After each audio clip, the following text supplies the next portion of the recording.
Do you see that? Did you just see that? I am about to go to the post office to pick up a Bible that I ordered in maybe November of 2021, and I'm excited to share it with you.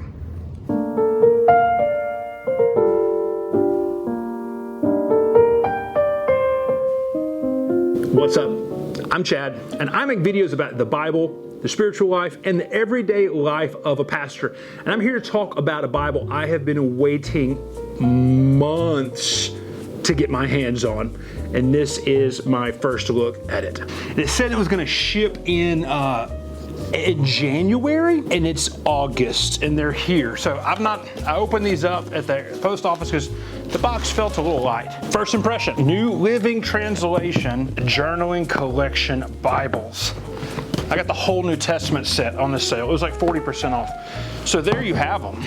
There's like a big, huge, like studly stack of these things. This is the whole New Testament.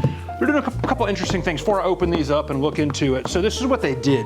They put them together in these sets, and I'm kind of excited about how they're in these boxes. They look really nice. It's like slipcover style, and so that's really cool.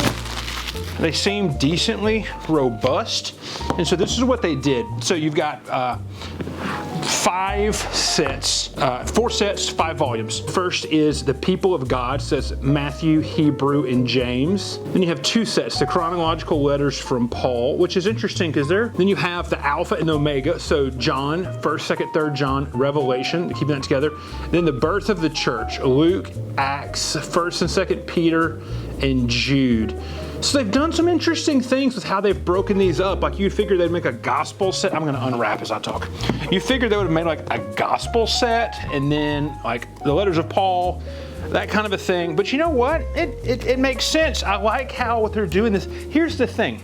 I've not made, one day I'm gonna make my New Living video about why I love the New Living Translation, why I really do think it's the best English translation that we have access to right now. But the New Living Translation, it's a sleeper because people don't think it's in like hardcore scholarship mode, but because it's written at a really easy to read reading level. But if you want to look at it, the New Living Translation, it has scholars that were part of its translation team from, all over the Christian world, which is one of the reasons I like it so much. Just throwing that stuff out of the way.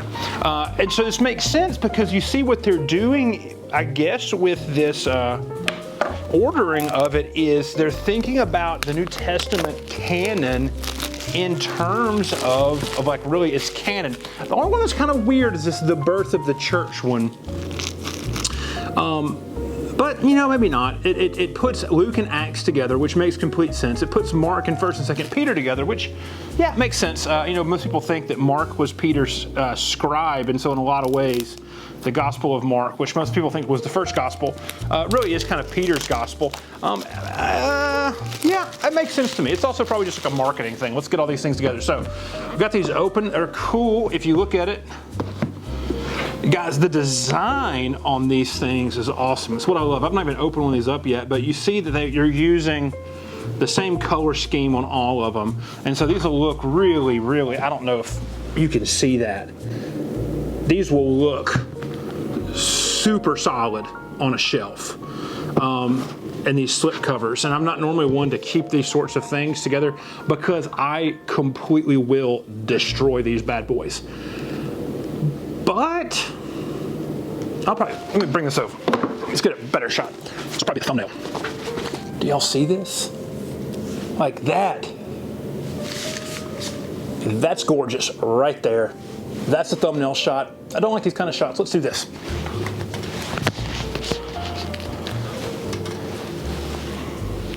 That is gorgeous. So let's go back down. Let's do an opening. I'm not gonna overhead this immediately, but so let's open up. What book of the Bible do I want to open first? I'm gonna open up Revelation first. See, first impressions, y'all remember first impressions. Cool. So we've got a nice old school looking thing. I like the taped edges. This reminds me of of a Muji notebook. If you've never seen one of those before, I've got a whole bin of them right there, but like this is a Muji notebook, that taped edge. So that's cool. Size-wise, these look interesting. So let's compare them to an ESV Scripture Journal, which is the normal Scripture Journals everybody's used to. They're a little bit smaller. They're maybe a quarter of an inch. Yeah. More than that. They're like 3/4 of an inch smaller going widthways. So that could be interesting because these things I love them, but I struggle with the ESV. You see, they open up pretty good. Like I said, first impressions. We're not going to do that. First impressions. Oh, it's dot grid. So dot grid paper is my favorite paper. The font is really, really solid. It's super reasonable. I like the inside. This looks like this is a glued-in binding, which I'm cool with.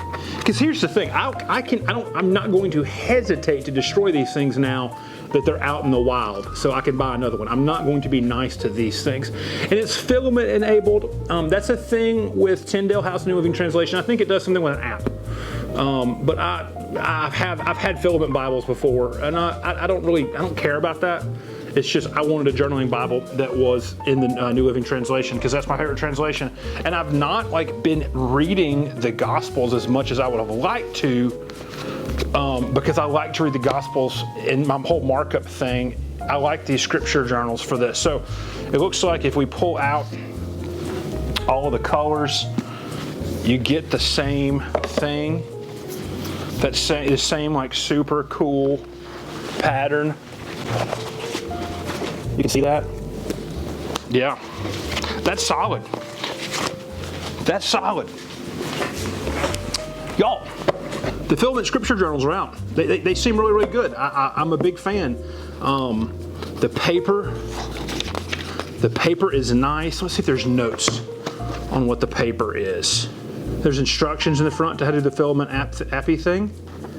So there's no note on the paper. It's printed in China.